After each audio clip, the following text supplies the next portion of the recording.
അയ്യാ വണക്കം. ഒന്ന് വരൂ, നമുക്കൊന്ന് ജോധ്പൂർ ജയിലിലേക്ക് പോയിട്ട് വരാം എന്നാണ് സോനം വാങ്ചുക്, അതായത് ലഡാക്കിലെ കലാപത്തിൻ്റെ സൂത്രധാരൻ, ഈ വേട്ടാവളിയനോട് കൃത്യമായിട്ട് കേന്ദ്രം പറഞ്ഞിരിക്കുന്നത്. അങ്ങനെ പറഞ്ഞപ്പോൾ തന്നെ സോനം വാങ്ചുക്കിൻ്റെ മറുപടി വന്നു. എന്നെ അറസ്റ്റ് ചെയ്താൽ ലഡാക്ക് കത്തും. അതായത് ഈ ബുൾജെറ്റിനെ ഇവിടെ നിന്ന് അറസ്റ്റ് ചെയ്തപ്പോൾ കുറേ ജെൻസി പിള്ളേർ അല്ലെങ്കിൽ കുറേ പാൽക്കുപ്പികൾ ഇറങ്ങിയിട്ട് ഞാൻ ചാവാൻ പോവാണ് ഗൈസ്, ഞാൻ ചാവാൻ പോവാണ് എന്ന് പറഞ്ഞ അതേ സീനാണ് ഇപ്പോൾ ലഡാക്കിൽ നടന്നുകൊണ്ടിരിക്കുന്നത്. ഇയാൾ തന്നെ പറയുകയാണ്, അതായത് ഈ സോനം വാങ്ചുക് തന്നെ പറയുകയാണ്, എന്നെ അറസ്റ്റ് ചെയ്താൽ ലഡാക്ക് കത്തുമെന്ന്. അപ്പോൾ യവനെ ഇന്ന് വന്ന് നൈസായിട്ട് കേന്ദ്ര സർക്കാരിൻ്റെ ടീം അള്ളിക്കൊണ്ടു പോയിട്ടുണ്ട്. യവൻ്റെ പേരിൽ ഉള്ളതും ഇല്ലാത്തതുമായിട്ടുള്ള എല്ലാ കേസുകളും തലയിലെടുത്ത് വെച്ചു കൊടുത്തിട്ടുണ്ട്. അവിടെ 4 പേരാണ്, അതായത് 4 ജെൻസി പിള്ളേരാണ് മരിച്ചിരിക്കുന്നത് എന്നുള്ള റിപ്പോർട്ട് പുറത്തു വന്നിട്ടുണ്ട്. അതിൻ്റെ ഉത്തരവാദിത്തം കൂടെ നിൻ്റെ തലയിൽ ഇരിക്കട്ടെ എന്ന് പറഞ്ഞ് കേന്ദ്ര സർക്കാർ അതുകൂടെ യവൻ്റെ തലയിൽ എടുത്ത് വെച്ചു കൊടുത്ത ശേഷം ചോദിച്ചിട്ടുണ്ട്. ഇന്നലെ അളി എന്തൊക്കെ പറഞ്ഞല്ലോ, വാഴ വയ്ക്കട്ടെ, വാഴ കൊലയ്ക്കട്ടെ, കൊല വെട്ടട്ടെ, ഇനി എന്തോന്നെടുത്തിട്ട് വെട്ടും എന്നാണ് കൃത്യമായിട്ട് കേന്ദ്ര സർക്കാർ അവനോട് ചോദിച്ചിരിക്കുന്നത്. അതുമാത്രമല്ല, യവൻ അള്ളിക്കൊണ്ട് പോകുന്നതിൻ്റെ ഇടയിൽ അവൻ്റെ FCRA ലൈസൻസ് ഒക്കെ റദ്ദാക്കിയ കാര്യം നമ്മൾ നേരത്തെ പറഞ്ഞിട്ടുണ്ടായിരുന്നല്ലോ. അതായത് ഇവനൊരു NGO ഒക്കെ ഉണ്ട്, നെക്മോൾ എന്നാണ് NGOയുടെ പേര്. ആ NGO വഴി വിദേശത്തു നിന്ന് ഒരുപാട് ഫണ്ടൊക്കെ വരുന്നുണ്ട്. ഈ ഫണ്ടൊക്കെ വരുന്നതിന് മുമ്പേ അളിയും ഭയങ്കര ഡീസൻ്റ് ആയിരുന്നു. അതായത് ലഡാക്ക് ഒരു കേന്ദ്രഭരണ പ്രദേശമാക്കി മാറ്റിയപ്പോൾ അതിനെ സപ്പോർട്ട് ചെയ്തൊരു വ്യക്തിയായിരുന്നു. പിന്നെ ഫണ്ടൊക്കെ വന്ന് തിന്നുകൊഴുത്തപ്പം അളിയന് അവിടെ 6ാം ഷെഡ്യൂളിൽ ഉൾപ്പെടുത്തണം, ഒരു സംസ്ഥാന ഒരു പദവി നമുക്ക് വേണം എന്നൊക്കെയുള്ള പല സെറ്റപ്പും അതിനകത്ത് ഉണ്ടായിരുന്നു. പിന്നെ മെക്സസെ അവാർഡൊക്കെ കൊടുത്ത് പാൽക്കഞ്ഞിയൊക്കെ കൊടുത്ത് നിർത്തിയിരിക്കുകയാണ് നമ്മുടെ അമേരിക്ക. ഏത് നിമിഷവും നമുക്കത് തിരിച്ചു വിടാം. അപ്പോൾ അങ്ങനെയുള്ളൊരു സാഹചര്യത്തിൽ അളിയനെ ഇപ്പോൾ റിമാൻഡ് ചെയ്തിരിക്കുകയാണ്. ദേശീയ സുരക്ഷാ നടപടി പ്രകാരമാണ് യവനെതിരെ കുറ്റം ചുമത്തിയിരിക്കുന്നത് എന്നുള്ളത് വേറൊരു കാര്യം. കലാപത്തിന് പ്രേരിപ്പിക്കൽ, അവിടെയുള്ള വിദ്യാർത്ഥികളുടെ കൊലപാതകം, അങ്ങനെ സകല കേസുകളും എടുത്ത് തലയിൽ വെച്ച് കൊടുത്തിട്ട് ജയിലിടിഞ്ഞാൽ വെളിയിൽ വരാത്ത രീതിയിലാണ് ഇയാളെ പിടിച്ചുകൊണ്ടുപോയിരിക്കുന്നത് എന്നുള്ളതാണ്. അതായത് കഴിഞ്ഞ ദിവസം ഉച്ചയ്ക്ക് ഒരു 2:30 ഒരു വാർത്താ സമ്മേളനം ഇയാൾ നടത്താൻ അവിടെ ഇരുന്നു. വാർത്താ സമ്മേളനം നടത്തുന്നതിന് മുമ്പ് തന്നെ കേന്ദ്രം ഒരു ഓപ്പറേഷൻ അങ്ങോട്ട് നടത്തി അവനെ അള്ളിക്കൊണ്ട് പോവുകയായിരുന്നു എന്നുള്ള റിപ്പോർട്ടുകളാണ് പുറത്തു വരുന്നത്. പോരാത്തതിന് സോനം വാങ്ചുക്കിനെതിരെ ഒന്നിനു പുറകെ ഒന്നായി ആക്ഷൻ എടുക്കുന്നു കേന്ദ്രം എന്നുള്ള റിപ്പോർട്ട് പുറത്തു വരുന്നു. ഞാൻ നേരത്തെ പറഞ്ഞ പോലെ FCRA ലൈസൻസ് കട്ട് ചെയ്തു. അത് കഴിഞ്ഞ് ഇവനെതിരെ അന്വേഷണം കൊണ്ടുവന്നു. CBI ഇവനെ പിടിക്കാനുള്ള നീക്കങ്ങൾ നടത്തി. ഇവനെ ഇപ്പോൾ ജോധ്പൂർ ജയിലിലേക്ക് റിമാൻഡിലിട്ടിരിക്കുകയാണ് എന്നുള്ളതാണ് റിപ്പോർട്ട്. ഇനി വരുന്നൊരു പ്രധാനപ്പെട്ട കാര്യം, ഞാൻ ജയിലിൽ പോയാൽ സർക്കാരിന് അത് വീണ്ടും ഒരു ഭാരമായിരിക്കും. അത് സർക്കാരിനറിയാം. കാരണം നിന്നെപ്പോലുള്ള അലവലാദികളെ തീറ്റിപ്പോറ്റുന്നത് സർക്കാരിന് വലിയൊരു ഭാരമാണ്. ഗോവിന്ദചാമിയൊക്കെ ഇപ്പോൾ ഇവിടെ ജയിലിൽ കിടക്കുന്നുണ്ടല്ലോ. ഒരു ബുള്ളറ്റിൽ തീർക്കേണ്ടതാണ്, പക്ഷേ ജയിലിൽ പിടിച്ചിട്ട് മട്ടനും ചിക്കനും പ്രത്യേക ഡയറ്റൊക്കെയാണ്. ഞാൻ ഈ ഗോവിന്ദചാമിയുടെ കേസ് വന്നപ്പോൾ ഞാൻ പ്രധാനമായിട്ട് ആലോചിച്ചത്, അവിടെ കിടക്കുന്ന പോലീസിന് മനസ്സിലായില്ലേടേ ഗോവിന്ദചാമി ഡയറ്റ് ചെയ്ത് രക്ഷപ്പെടാൻ ശ്രമിക്കുകയാണെന്ന്. കേരള പോലീസാണ്, സ്കോട്ട്ലാൻഡ് യാർഡിനെക്കാട്ടിലും കിടുക്കാച്ചി സെറ്റപ്പുള്ള പോലീസ് എന്നാണ് നമ്മൾ കേരള പോലീസിനെ കുറിച്ച് പറയുന്നത്. അതുമാത്രമല്ല, ഈ കേരള പോലീസ് ഇങ്ങനെ ഡയറ്റൊക്കെ ചെയ്യാനായിട്ട് ഒരാളെ അനുവദിക്കൂ. അതായത് ഞാനിപ്പോൾ ജയിലിലാണെങ്കിൽ കേരള പോലീസിനോട് പറയുകയാണ്, എനിക്കിന്ന് ചോറ് വേണ്ട കേട്ടോ, എനിക്ക് ചപ്പാത്തി മതി, അങ്ങനെയൊക്കെ പറഞ്ഞാൽ മെനു ഒക്കെ ഉള്ള സെറ്റപ്പാണോ ഈ ജയിലെന്ന് പറയുന്നത്? അങ്ങനെയാണെങ്കിൽ അത് കൊള്ളാമല്ലോടാ എന്നാണ് ഇവിടെയുള്ള നാട്ടുകാർ മൊത്തം ചിന്തിച്ചുകൊണ്ടിരിക്കുന്നത്. അപ്പോൾ നമ്മുടെ വിഷയം അതൊന്നുമല്ല. നമ്മുടെ വിഷയം സോനം വാങ്ചുക് ആ ലഡാക്കിൽ കയറിയപ്പോൾ ഈ വേട്ടാവളിയൻ പറഞ്ഞത്, ഞാൻ നികുതി അടയ്ക്കാറില്ല. അതെന്താ നീ നികുതി അടയ്ക്കാത്തത് എന്ന് പറഞ്ഞപ്പോൾ ഇയാൾ പറയുന്നത്, ലഡാക്കിൽ നികുതിയില്ല, അതുകൊണ്ട് ഞാൻ നികുതി അടയ്ക്കാറില്ല. നീ ആരാന്നാ പറഞ്ഞത്? ഞാൻ ഈ മെക്സസെ അവാർഡൊക്കെ മെക്സസെ അവാർഡ് വാങ്ങിച്ച നീ പർവ്വതങ്ങളുടെ വലിയ മിശിഹ എന്നറിയപ്പെടുന്ന വലിയ സ്റ്റുഡൻസിനൊക്കെ ക്ലാസ് എടുക്കുന്ന, അവർക്ക് വേണ്ടി NGO നടത്തുന്ന, വിദ്യാർത്ഥികളെ ഉദ്ധരിക്കാൻ ഇറങ്ങി തിരിച്ച നിനക്ക് അറിഞ്ഞുകൂടാ ലഡാക്കിൽ നികുതി ഉണ്ടോ ഇല്ലയോ എന്ന്. കൊള്ളാം എന്നാണ് കേന്ദ്ര സർക്കാർ പറഞ്ഞിരിക്കുന്നത്. അപ്പോൾ യവന് ലഡാക്കിൽ നികുതി ഉണ്ടോ ഇല്ലയോ എന്ന് പോലും അറിഞ്ഞു. നികുതി എന്താണെന്നറിയാമോ? ഉണ്ടംപൊരിയല്ല, നികുതി എന്ന് പറഞ്ഞൊരു സാധനം നമ്മുടെ നാട്ടിലുണ്ട്. അത് നമ്മുടെ നാട്ടിലും മുക്കിലും മൂലയിലും ഉള്ള ആൾക്കാർക്കെല്ലാം, നമ്മുടെ പൗരന്മാർക്കെല്ലാം ഡയറക്റ്റായിട്ടും ഇൻഡയറക്റ്റായിട്ടും ആപ്ലിക്കബിളാണ്. അപ്പോൾ ഇത് എനിക്കറിഞ്ഞൂടായിരുന്നു.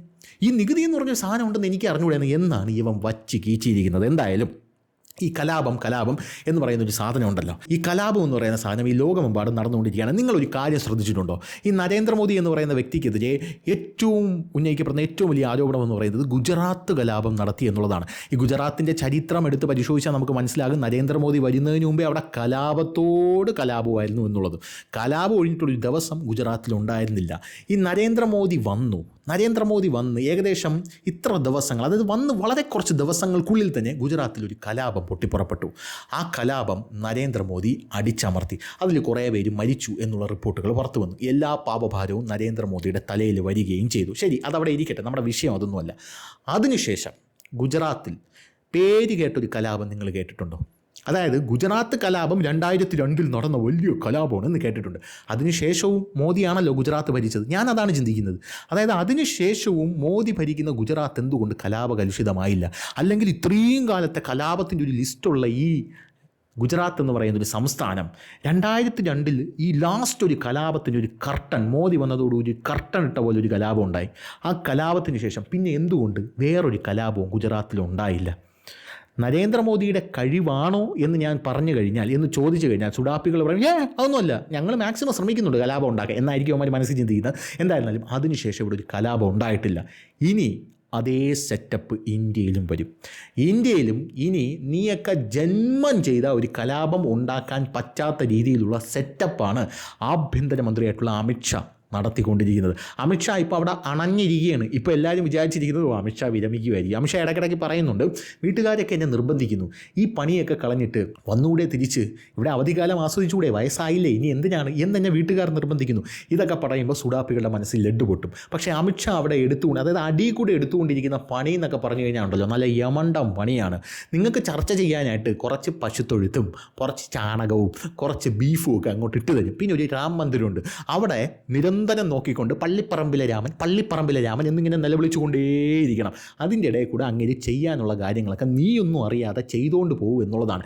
ഇപ്പോൾ വരുന്ന റിപ്പോർട്ടുകൾ അനുസരിച്ച് 1974 മുതൽ ഇങ്ങോട്ടേക്കുള്ള സകല കലാപത്തിൻ്റെ ലിസ്റ്റ് എടുക്കാൻ പറഞ്ഞിട്ടുണ്ട്. എങ്ങനെ? അത് തന്നെ 1974 മുതൽ ഇങ്ങോട്ടേക്കുള്ള സകല കലാപത്തിൻ്റെ ലിസ്റ്റും എടുക്കാൻ കേന്ദ്ര ആഭ്യന്തര മന്ത്രാലയം പറഞ്ഞിട്ടുണ്ട്. അഥവാ ഓരോ സംസ്ഥാനങ്ങൾക്കും അതിൻ്റെ നോട്ടീസ് അയച്ചിട്ടുണ്ട്. പോലീസിൻ്റെ മേധാവികൾക്കാണ് അതിൻ്റെ നോട്ടീസ് അയച്ചിരിക്കുന്നത്.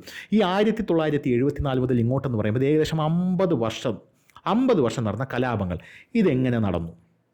ഇതിൻ്റെ പിന്നിൽ ആരാണ്? ഇതിന് ഫണ്ട് എങ്ങനെയാണ് വന്നത്? ഇതിലെ ആൾക്കാർ ശിക്ഷിക്കപ്പെട്ടോ? ഇവന്മാർ ഇപ്പോൾ എവിടെയാണ് എന്നതിനെക്കുറിച്ചുള്ള കംപ്ലീറ്റ് ഡീറ്റെയിൽസ് എടുക്കുക. ഇനി കലാപം ഇൻസ്റ്റിഗേറ്റ് ചെയ്യാനുള്ള അല്ലെങ്കിൽ പ്രൊവോക്കേഷൻ എവിടെ നിന്നാണ് ഉണ്ടാകുന്നത്? ഈ കലാപത്തിന് വേണ്ടിയുള്ള ഒരു തീ വരണമല്ലോ. കലാപത്തിന് ഒരു തീപ്പൊരി എവിടെയെങ്കിലും വീണാൽ മാത്രമല്ലേ കലാപം ഉണ്ടാവും. അപ്പോൾ അതെവിടെ നിന്നാണ് വരുന്നത്? അത് കൃത്യമായിട്ട് പഠിച്ച് പറയാനായിട്ട് അമിത്ഷാ പറഞ്ഞിട്ടുണ്ട്. ഇനി രണ്ടാമതൊരു കാര്യം എന്ന് പറയുന്നത് കലാപം മാത്രമല്ല, മതസംഘർഷം, മതവർഗീയത, സ്റ്റാമ്പീഡുകൾ, അതായത് ഈ ആൾക്കൂട്ടത്തിൻ്റെ തിക്കിലും തിരക്കിലും മരണപ്പെട്ടു എന്നൊക്കെ ഒരുപാട് വാർത്തകൾ നമ്മൾ കേട്ടിട്ടുണ്ട്. ഈ തിക്കും തിരക്കും എന്നൊക്കെ നമ്മൾ കേൾക്കുമ്പോൾ ഒരു ട്രക്ക് ഇങ്ങനെ ഓട്ടിച്ച് കയറ്റാണ്. ഈ ഇടയ്ക്ക് കർണാടകത്തിൽ ഒരെണ്ണം സംഭവിച്ചു. ഗണേശ ചതുർത്ഥിക്കിടെ ഒരുപാട് പേര് മരിച്ചു എന്നാണ് അറിയാൻ സാധിക്കുന്നത്. അപ്പോൾ എന്നിട്ട് പറയുന്നത് ബ്രേക്ക് പോയി, അതുകൊണ്ട് ഇടിച്ച് കയറ്റിപ്പോയി എന്നൊക്കെയാണ് പറയുന്നത്. അപ്പോൾ യഥാർത്ഥത്തിൽ അങ്ങനെയുള്ള സെറ്റപ്പുകളും എടുക്കാൻ പറഞ്ഞിട്ടുണ്ട്. നമുക്ക് പുറ്റിങ്ങൽ ദുരന്തം അറിയാമല്ലോ. ഈ പുറ്റിങ്ങൽ ദുരന്തം അടക്കമുള്ളത് അതിനകത്ത് വരും എന്നാണ് ഞാൻ വിചാരിക്കുന്നത്. അവിടെയും പുറ്റിങ്ങൽ ദുരന്തത്തിൽ എങ്ങനെയാണ് തീ പടർന്നത് എന്നുള്ളതിനെക്കുറിച്ച് വ്യക്തമായിട്ടുള്ള ഒരു ധാരണ ഇപ്പോൾ ആർക്കുമില്ല. പല റിപ്പോർട്ടുകളും പുറത്ത് വന്നിട്ടുണ്ട്, പക്ഷേ അതിനകത്ത് പറയുന്നതൊന്നും വിശ്വാസയോഗ്യമല്ല. പല സംശയങ്ങളും നമുക്ക് ഉന്നയിക്കാനുള്ള ലൂപ്പ് ഹോളുകൾ അതിനകത്തുണ്ടെന്നുള്ളതാണ് പ്രധാനപ്പെട്ട ഒരു കാര്യം. അപ്പോൾ ഇതൊക്കെ അതിനകത്തേക്ക് വരും എന്നുള്ളത് മനസ്സിലാക്കിയിരിക്കുക. ഇനി വിദ്യാർത്ഥി പ്രക്ഷോഭം അത് വരുന്നുണ്ട് കേട്ടോ. പാള വച്ച് കെട്ടാം ആസനത്തിലും. വിദ്യാർത്ഥി പ്രക്ഷോഭം എവിടെയൊക്കെ നടന്നു, എങ്ങനെയാണ് വിദ്യാർത്ഥി പ്രക്ഷോഭം നടന്നത്, എന്താണ് ഇതിന് കാരണം എന്നുള്ളത്, ഫാൻ ഫൈറ്റുകൾ അതുമുണ്ട്. പോരാത്തതിന് ഇനി ഈ മതവിഭാഗങ്ങളെയും മതവകുപ്പുകളെയും ഈ മതങ്ങൾ നടത്തുന്ന സകല കാര്യങ്ങളെയും ആഭ്യന്തരവുമായിട്ടങ്ങ് ബന്ധിപ്പിക്കാൻ പോവുകയാണ്. ഞങ്ങളങ്ങ് ബന്ധിപ്പിക്കുകയാണ് എന്നാണ് അമിത്ഷാ പറയുന്നത്. ഇതൊരു ഗംഭീരമായിട്ടുള്ളൊരു തുടക്കമാണ് എന്നുള്ളതാണ് വേറൊരു കാര്യം എന്ന് പറയുന്നത്. അതായത് രാജ്യത്തിന് കലാപം നടക്കാൻ പാടില്ല. ഇപ്പോൾ ഒരു കലാപം ഉണ്ടാവും, അത് ബംഗാളിലാണ്, അത് വേറെ ഡിപ്പാർട്ട്മെൻറ്റ്. അതായത് ബംഗാളിൽ കുറേ റോഹിംഗ്യൻസ് വന്ന് ചാങ്കട കിടക്കുന്നുണ്ടല്ലോ, യവന്മാരെയൊക്കെ പിടിച്ച് പുറത്താക്കണം. സ്വാഭാവികമായിട്ടും ഒരു അടി ഉണ്ടാവും, ആഴ്ച വോട്ടിക്കും എല്ലാത്തിനും. അത് വേറൊരു കാര്യം, അതിനായിട്ട് നമുക്ക് വെയിറ്റ് ചെയ്യാം. എന്തായാലും അതല്ല നമ്മുടെ രാജ്യത്ത് ജെന്യുവിനായിട്ട് നടക്കാൻ പോകുന്ന കലാപങ്ങൾ.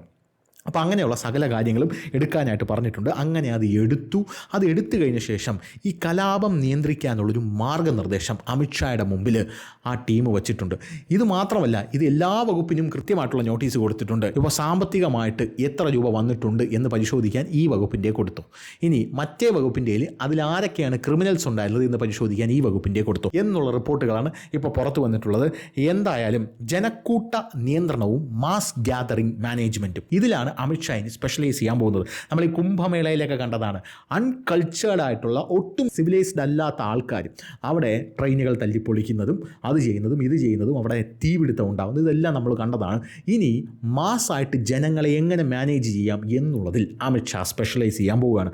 അപ്പോൾ ശരിയായ സമയത്ത് എങ്ങനെ ഈ കലാപത്തിൻ്റെ മേൽ ആധിപത്യം നേടാം എന്നുള്ളതാണ് ഈ പ്രധാനപ്പെട്ട പോയിന്റുകളിലൂടെ അമിത്ഷായോട് ഈ ടീം പറഞ്ഞിരിക്കുന്നത്. നമ്മുടെ രാജ്യത്ത് കലാപമുണ്ടാകാനുള്ള 13 കാരണങ്ങളുണ്ട്. ആ 13 കാരണങ്ങൾ കൃത്യമായി അമിത്ഷായുടെ മുമ്പിൽ വെച്ചിട്ടുണ്ട്. ഞാനത് വായിക്കാം. 1, വ്യക്തികൾക്കോ ഗ്രൂപ്പുകൾക്കോ ഇടയിലുള്ള വ്യക്തിപരമായിട്ടുള്ള തർക്കങ്ങൾ. ഇത് ഒരു കലാപത്തിലേക്ക് നയിച്ചേക്കാം. ഇത് കലാപത്തിലേക്ക് നയിച്ചു കഴിഞ്ഞ് പിന്നെ ആ കലാപത്തിൽ ഒരുപാട് പേര് മരിച്ച് അതിനൊരു അന്വേഷണ കമ്മീഷനെ വച്ച് ആ അന്വേഷണ കമ്മീഷനെ അന്വേഷിച്ച് വർഷങ്ങൾക്ക് ശേഷം അതിന് റിപ്പോർട്ട് വന്ന് ആ റിപ്പോർട്ട് പിന്നെയും കൊള്ളില്ല എന്ന് പറഞ്ഞ് പിന്നെ വേറൊരു അന്വേഷണ കമ്മീഷനെ വെച്ച് അതിനുശേഷം വർഷങ്ങൾക്ക് ശേഷം ചകഞ്ഞ് താഴോട്ട് പോകുമ്പോഴാണ് രണ്ടവന്മാർ തമ്മിലുള്ള തർക്കമാണ് എന്നൊക്കെ മനസ്സിലാക്കുന്നത്. അപ്പോൾ അങ്ങനെ കലാപം ഉണ്ടാകാം. പള്ളിയുടെ മുന്നിൽ ഉച്ചത്തിൽ സംഗീതം പ്ലേ ചെയ്യുന്നത് ഉത്തരേന്ത്യയിലേക്ക് ഇത് വലിയ വിഷയമാണ്. അതായത് ഹിന്ദുക്കൾക്കും ക്രിസ്ത്യാനികൾക്കും മുസ്ലിങ്ങൾക്കും എല്ലാവർക്കും ബാധകമാണ് എന്നുള്ളതാണ് ഇതിലൂടെ മനസ്സിലാക്കാൻ സാധിക്കുന്നത്. പള്ളിയുടെ മുമ്പിൽ ഉച്ചത്തിൽ സംഗീതം പ്ലേ ചെയ്യുന്നത്, മതപരമായ സ്ഥലങ്ങളിലോ അവയ്ക്ക് ചുറ്റുമുള്ള ഭൂമിയോ ഉള്ള കയ്യേറ്റം, ഇതും കലാപത്തിന് കാരണമാകാം. മറ്റൊരു സമുദായത്തിൽപ്പെട്ടവർ ഭൂരിപക്ഷമുള്ള ഒരു പ്രദേശത്ത് നിന്നോ ഒരു മതസ്ഥലത്ത് നിന്നോ ഘോഷയാത്ര കലാപമുണ്ടാക്കണം എന്ന് കരുതി തുടങ്ങുന്നത്, സ്ത്രീകളെയോ പെൺകുട്ടികളെയോ ഉപദ്രവിക്കുന്നത്, ഇതും കലാപത്തിന് കാരണമാകാം. 2 വ്യത്യസ്ത സമുദായങ്ങളിൽ നിന്നുള്ള ഒരു യുവാവിൻ്റെയും യുവതിയുടെയും വിവാഹം, ഇതും കലാപത്തിന് കാരണമാകാം. കൊലപാതകം, ഇത് സ്വാഭാവികമായിട്ടും കലാപത്തിന് കാരണമാകാം. ഹോളി സമയത്ത് മറ്റ് സമുദായങ്ങളിൽ നിന്നുള്ളവരുടെ മേൽ നിർബന്ധിച്ച് നിറം പുരട്ടൽ, അതായത് മറ്റ് മതസ്ഥരുടെ മേൽ നിറം നിർബന്ധിച്ച് പുരട്ടുന്നത് കലാപത്തിന് കാരണമാകാം. തെരുവ് അയൽപ്പക്ക ക്രിക്കറ്റ് മത്സരങ്ങളെക്കുറിച്ചോ ദേശീയ അന്താരാഷ്ട്ര ടീമുകൾക്കുള്ള പിന്തുണയെക്കുറിച്ചോ ഉള്ള തർക്കം, ഫാൻ ഫൈറ്റ്, ഇതും കലാപമാകാം. ഇതിനകത്ത് ഈ ജെൻസി പിള്ളേരെ മൊത്തം സെറ്റപ്പ് ഇതിനകത്താണ് വരുന്നത്. മറ്റു സമുദായങ്ങളിലെ നേതാക്കളുടെ പ്രതിമ നശിപ്പിക്കൽ, സ്വാഭാവികമായിട്ട് കേരളത്തിലുള്ളവർക്ക് ഇത് പറഞ്ഞു തരേണ്ട ആവശ്യമില്ല. ഇവിടെ ഡെയിലി നടക്കുന്ന ഒരു സംഭവമാണ് പ്രതിമ നശിപ്പിക്കുന്ന സാധനം, ഇതും കലാപത്തിന് കാരണമാകാം.